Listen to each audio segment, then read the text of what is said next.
It's the best time of the week. Chiefs Kingdom's the time where we answer your questions and talk about the latest Chiefs news and rumors and what exactly the Chiefs are thinking in a lot of different ways. It's the offseason, so we got free agency, we got draft season, bunch of stuff all right here on the Chiefs Report. I want to give a huge shout out to DJ, who is our first question. He was a part of our Tuesday live shows.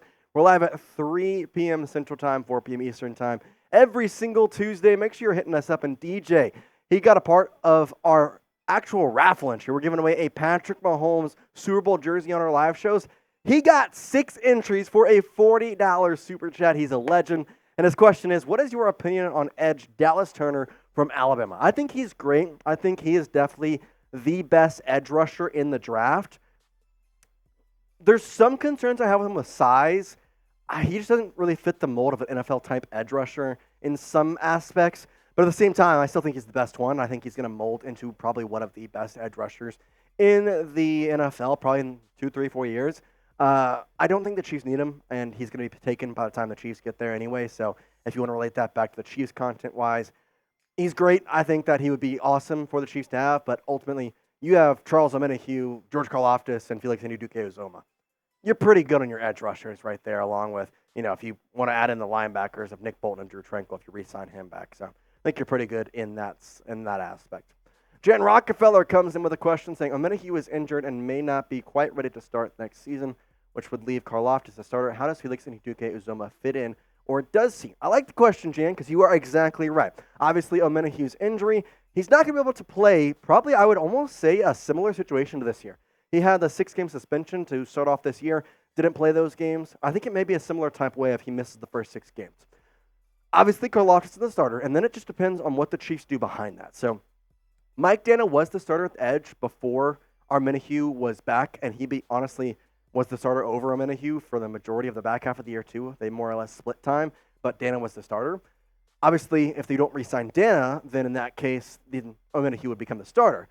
But if you don't re-sign Dana, and Omenihu's hurt still, that makes FAU a starter. I'll just be going honest with you. And I'm excited to see what it is because I like his mold. I think he fits the type of edge rusher that you can really combo well with George Karlaftis. Karlaftis is a bigger guy, FAU more of a speed type guy. He'll be a starter if everything works out how I see it. So I have to wait and see, but I'm kind of excited to see it. Cole Kelleher comes in with our next question saying, what do you think about the possibility of the Chiefs drafting wide receiver Troy Franklin out of Oregon? If was watching NFL Network and one mock had us taking him. I like it. I honestly had a mock draft, guess a couple weeks ago that I was looking at, and I had the same thing. Troy Franklin being taken by the Chiefs. I saw one where the Chiefs traded to 25 to take him. So, I don't know. I like Troy Franklin a lot. I think he is a really good prospect. He's kind of a taller version of Rashee Rice, if that makes sense. Like, really good agility. He's not exactly the greatest at winning the 50-50 ball, but that's not what you're looking for him. You're looking more for the speed, the agility. The one thing he separates, honestly, he may be the best at in this entire draft, his immediate first move. He gets off the line of scrimmage and immediately has the cornerback in skates, like right away, I would say 75% of the time, which is a really good skill to have. I'm hoping that they get him. He has that same ability in the NFL. Just one baby saying, is there any wide receivers you are excited to see at the Combine that the Chiefs could draft? Yeah, there's honestly a lot of wide receivers, and I think the reason is because, the wide receiver room has been a little bit of a tough sledding area, and you see there, free agency is going to hit them a little bit with Mecole Hardman and Richie James potentially leaving if they don't re-sign, and then Kadarius, Toney, and MVS may be cut. Honestly, there's a couple of names I want to throw out there, Devontae Walker and Adonai Mitchell. First 2 guys who are potential options. As you just mentioned, Troy Franklin, I want to see how he performs in the NFL Combine. I think overall that could really kind of increase or decrease his position. And then 2 guys who I think maybe one of them a long shot for the Chiefs to get because he's been so high on the big board. Brian Thomas Jr. from LSU played really, really well with LSU as the number 2 wide receiver to Malik Neighbors. I think he has the potential to drop, and if so, the Chiefs could get him. And then one name who the Chiefs may be sleeping on him a little bit, but Brendan Rice. How about a little Rice and Rice combo? Rashee Rice, Brendan Rice? I think it'd be kind of cool. Out of USC and the son of Jerry Rice. So, imagine if you drafted Brendan Rice and Luke McCaffrey. You're just doing the generational talent here. Then wide receiver prospect you want to see the Chiefs draft this year. Is it Tez Walker, A.D. Mitchell? Is it Is it Troy Franklin? Is it Brendan Rice? I mean, let me know in the comment section down below. I'm curious to see your thoughts. Tony Fuentes says, is there a way that the Chiefs can once again franchise tag Chris Jones? A 3-year deal. It may cost some cap, but hopefully Casey can find a way. Won't hurt that much income issue. In short, no. I mean, he's very unlikely to be franchise tagged. Technically, that opened yesterday on Tuesday, so I think that it's not going to happen. I will say the L'Jarius Sneed, though, could be a potential option. You tag Sneed, you sign Chris Jones. He just doesn't fit that option. As you see here, the franchise tag will be $32 million instead of the regular $19.7. He's unlikely to be tagged. I think it's, honestly, replace unlikely with not going to be tagged. I think that's the better word. So it's just not going to happen, to be quite frank with you. Hoover Miller, next question says, I hope Kadarius Toney leaves the Chiefs. He needs to play with the Jets. Yeah, I wish we could have traded Kadarius Toney to the Jets for McCole Hardman and keep whatever the heck, the pick swap, whatever the heck it was. But he's hurt the team more than helped them, to be honest. I still have the inkling that, like, he's still young, like, has time to perform, but he's hurt the team too much at this point, and his off-the-field issues are also a problem. Demon Angel says, #Chiefs. Jace, who is your favorite Chiefs player on the team from the offense and defense? I'm curious to know.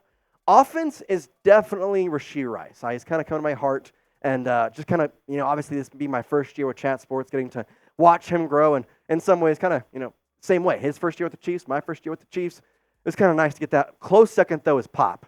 I love watching Isaiah Pacheco do everything and anything. He is so much fun to watch.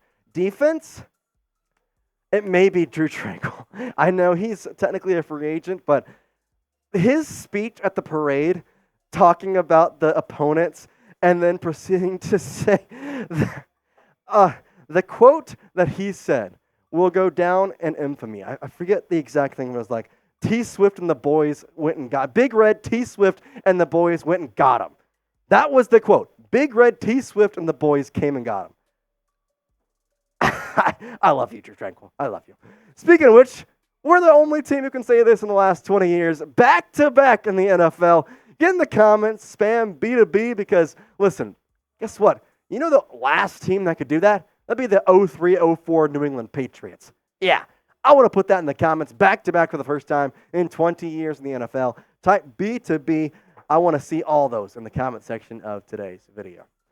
I also want to make sure you're down there getting your Prize Picks $100 deposit match by the prizepicks.com/CLNS link using code CLNS. Now, Prize Picks is the largest daily fantasy sports platform in North America, and they are the easiest and most exciting way to play DFS. It's just you against the numbers. Instead of battling thousands of other players, including pros and sharks, you pick more than or less than on 2 to 6 player stat projections, and it's honestly super easy to play. You choose flex or power play after that, and I'm telling you, there's a lot of amazing stuff on there. You got NBA, NHL, you got PGA, NASCAR yesterday with the Daytona 500. You got UFC on there. I'm a big baseball guy. I'm not going to front here. So I got some season-long totals. We are 38 days away from opening day.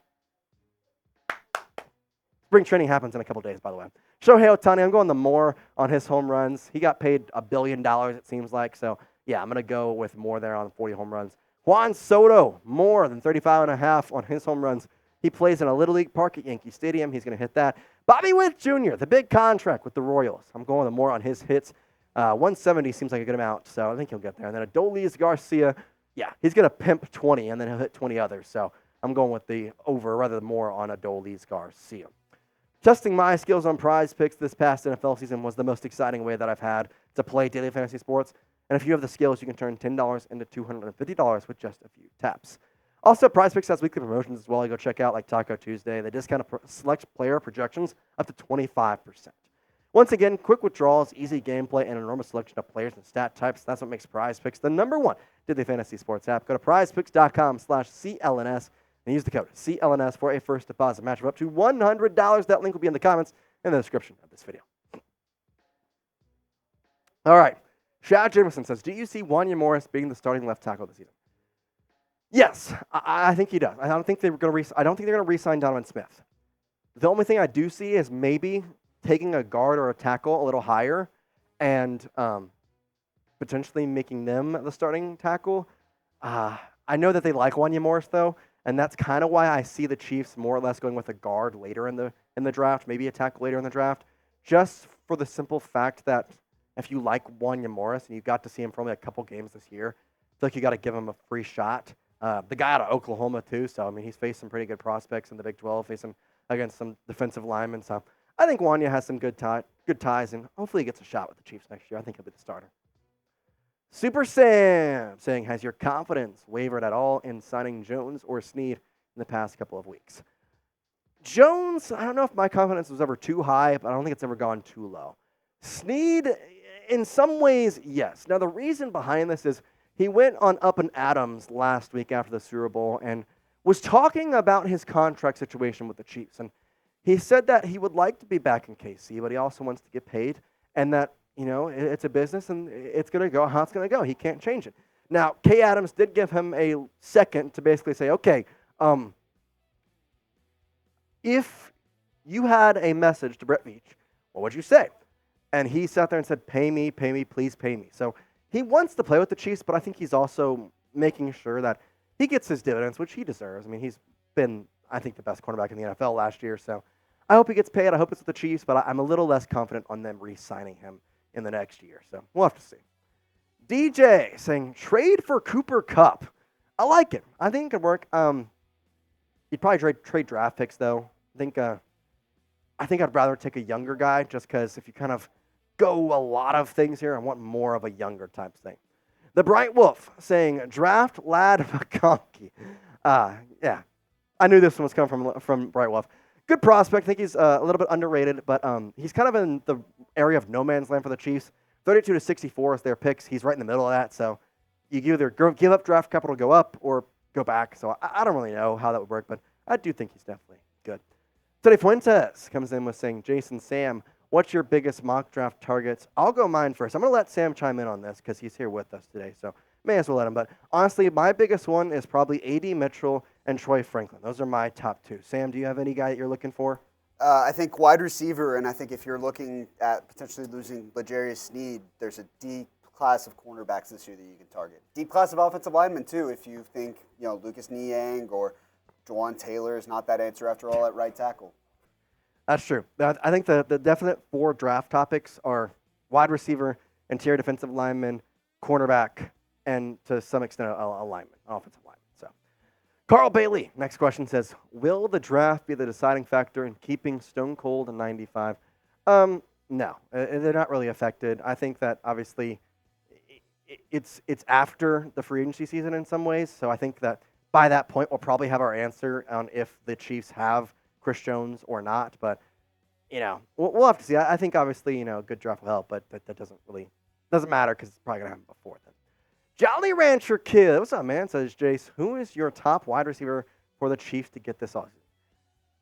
Mike Evans is probably one of the top ones. I will say, in terms of ranking, I've seen them ranked as Evans, Pittman, T. Higgins, Marquise Brown, and Calvin Ridley. I think mine is Mike Evans, T. Higgins, Marquise Brown, Michael Pittman Jr., Calvin Ridley.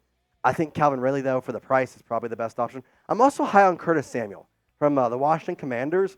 I think he's underrated, kind of a gadget-style player, works well with the Chiefs' offensive style, and he's not that expensive, be around $10 million, so I think that's one to watch out for. He's a free agent as well. Jolly Ranch Kid, we appreciate you, and we appreciate everybody who got into this show. I know that Tuesday live shows, not all of you are in it. Well, if you get to the end of this video, come join us. Get a question in there Tuesdays at 3 p.m. Central Time. If you're free, we're live. I mean, heck, we're recording this around 4, so we're live for over an hour after that. So, if you got some time after, just come out, hang out with us. We're happy to sit here, talk Chiefs. Plus, we got some amazing deals giving away a Patrick Mahomes jersey this month. So make sure you're hitting us up there and hit that subscribe button as always. Chiefs Kingdom. Peace out.